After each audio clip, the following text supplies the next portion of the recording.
mēs ceļoties kājās, mūsu skābeklis pieplūst smadzenēm, ja? Mēs izkustamies, mēs esam cilvēki, mēs neesam paredzēti tikai sēdēt, ja? Un klausīties. Mēs varam sākt izrunāt to, kas tikko tika teikts, apspriest, kā mums patika šī saruna un tā tālāk, un pēc tam atkal apsēsties un turpināt klausīties.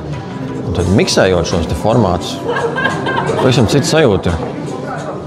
Nu, lūk tā, bet garo stāstu taisnot, doma ir tāda, ka 90% gadījumos runātāji runā, mēs sēžam. Un to jau nosaka, diemžēl, konfigurācija telpas. Ja?